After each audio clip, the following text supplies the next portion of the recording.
Hello everybody. In this video I'm going to give you a quick tutorial on this new patch I made called Quadrant Feedback and this other one called Beeper. So I'll just start from scratch and here we go. So you open the standalone main app as usual, and then you just hit open, and then you choose the one, so Quadrant Feedback, and here it is. And I'll open the other one too. It's called Beeper. It's very simple. Okay, so this is a pretty simple device, but it is very powerful and flexible. So it's I try to make it as intuitive and easy to use. Out of all the things I've made, this is probably the most easiest to understand. It goes a top-down approach, and it's vertical, so you can open multiple instances, and that's very handy once you understand how to use this. And it's very cool. You can do a lot of different things. So I'll just do one, and you'll understand it. So going from top down, you have the OSC port number, and then the speaker, the audio engine. So this should always be on. It turns the whole engine for standalone main on and off.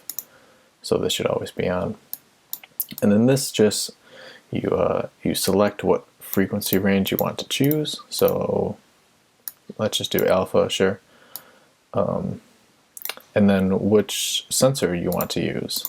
So you can use any combination. You can use front left and back right, whatever you want.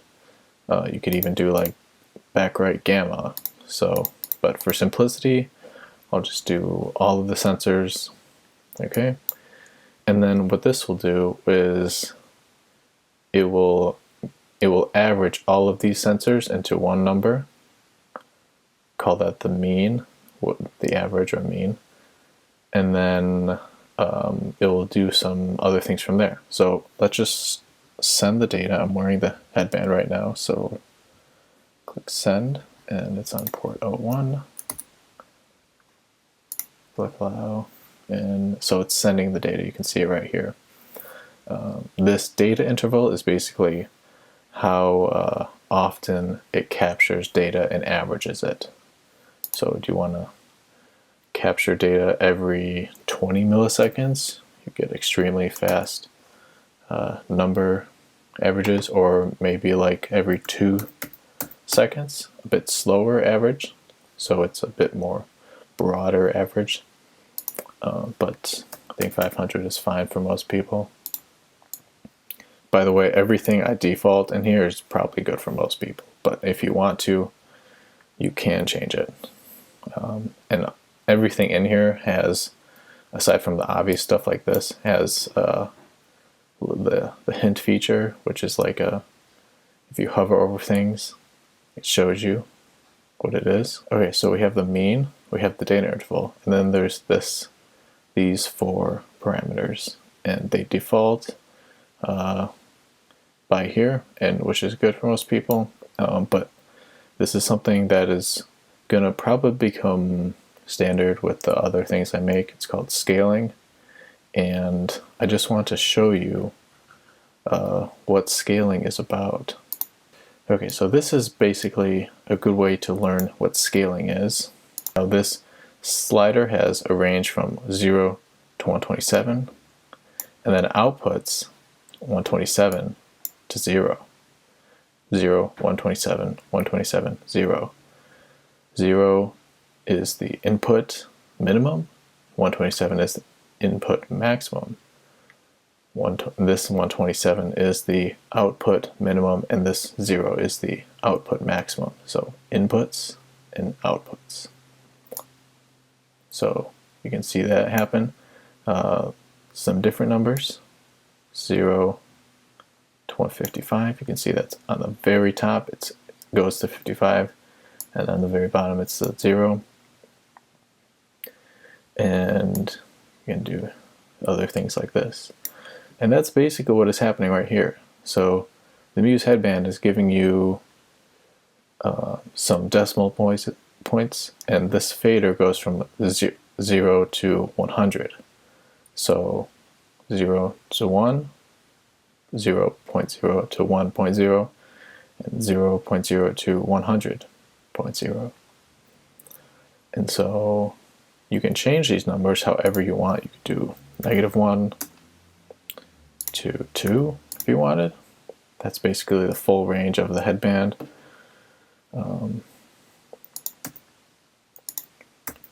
Or you could do like 50. So now this fader has a range from 50 to 100.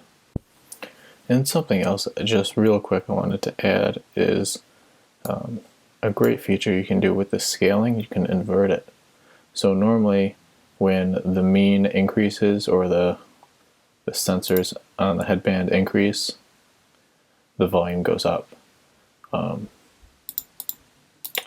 But you can also do, instead of from 0 to 100, you can do 100 to 0. So now as my alpha increases, the volume goes down. And as it decreases, the volume goes back to 0, like back to like a loud volume unity. Yeah, you can just experiment and see what works. Okay, so now you have this number and it's being converted to a larger range from 0 to 100, which is what this fader is. It's 0 to 100, and it shows you what's happening right there. This controls the volume of the audio player. Okay, so this little blank square box is the audio player.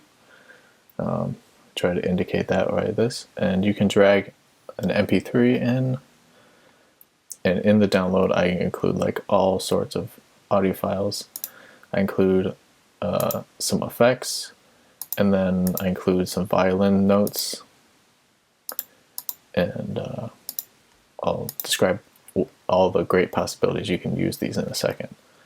So all you do is hit like loop and then play, and now this is playing and it's being controlled by the audio of this fader. So as the overall alpha of all 4 sensors increases, so does the volume. This is your output volume, so you control this.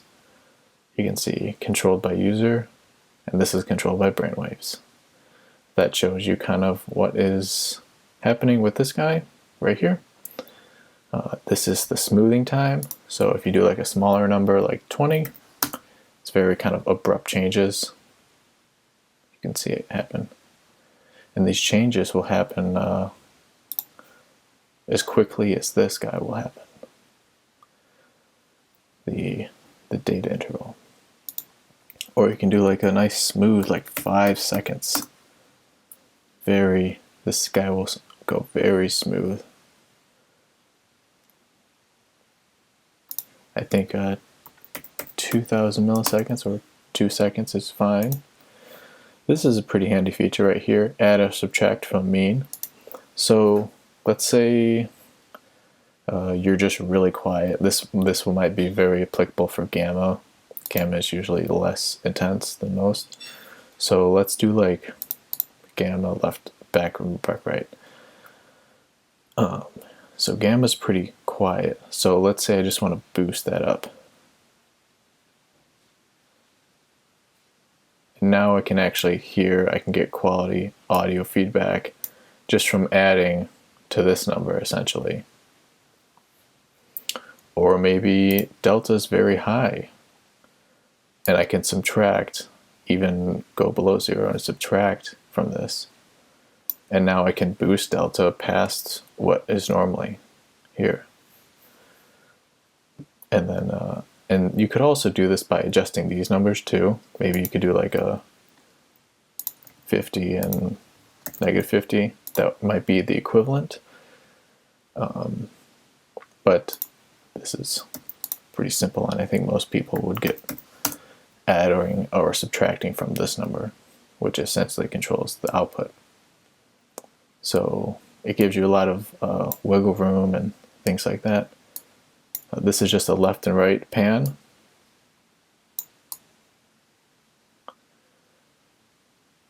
And a little secret feature is if you click underneath these guys, it resets back to the 0 position.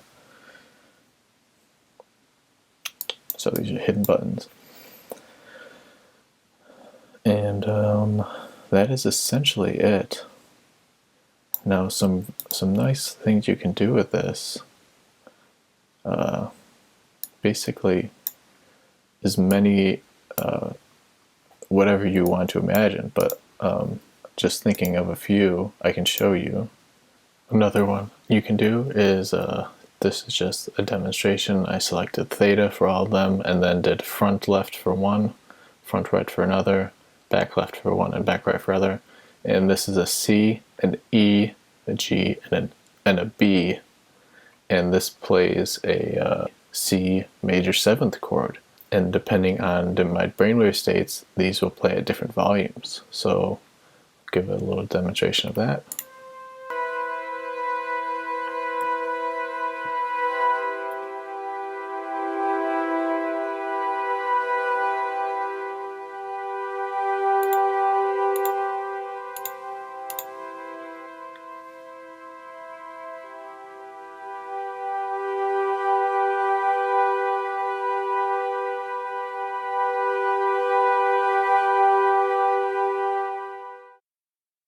So right here I have the alpha selected in both, and I have a front left, back left, a front right, and back right.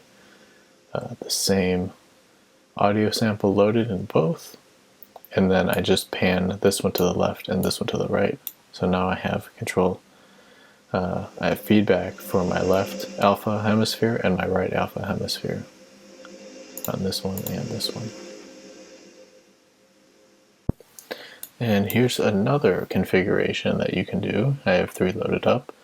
I selected delta, select all the channels, and then loaded up a sound effect. Alpha, select all the channels, sound effect, and then gamma, select all the sensors and loaded up a sound effect.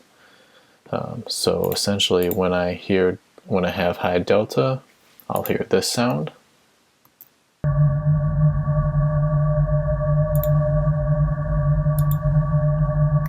And then when I have high alpha, I'll hear this sound.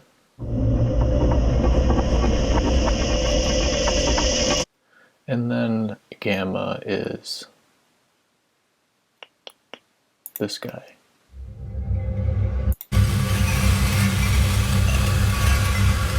And there's no entrainment in any of these effects or sounds in general. Just want to let you know. So let's do this. Let's have a demo.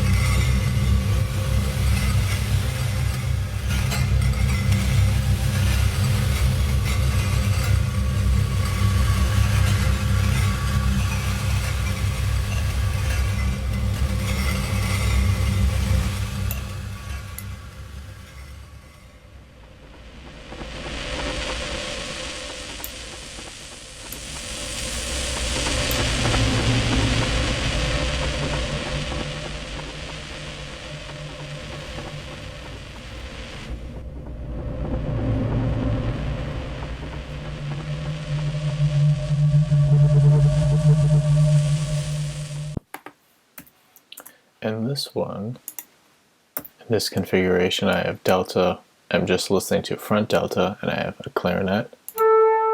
And then I have back alpha and a flute. So that's a clarinet, and this one is a flute. So here's a quick demo of that.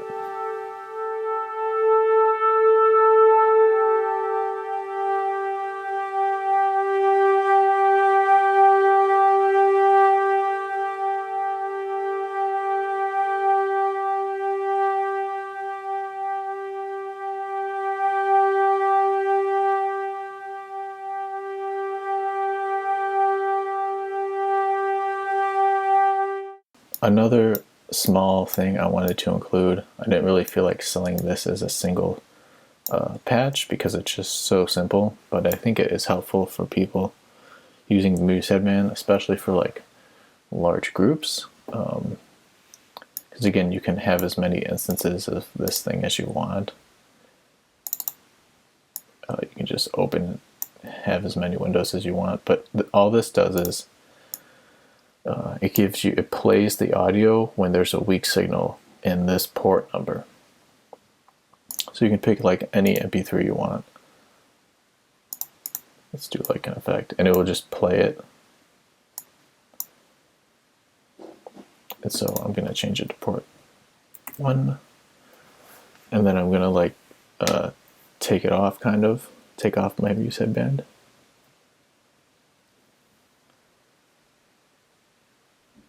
Yeah, or you can select here.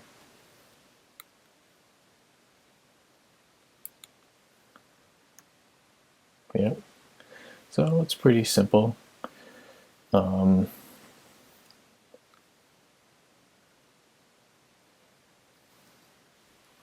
you go. So let's say person A and person B are doing this meditation together, and person A has one sound for them, and the person B has another sound associated with them. So that is pretty handy, I think. I think that is all I'm going to show in this video. If you have any questions, comment down in the comments, and I'll address them in the future videos. But this is just a demonstration of the Quadrant feedback patch I made. So hope you enjoy it, and thanks for watching.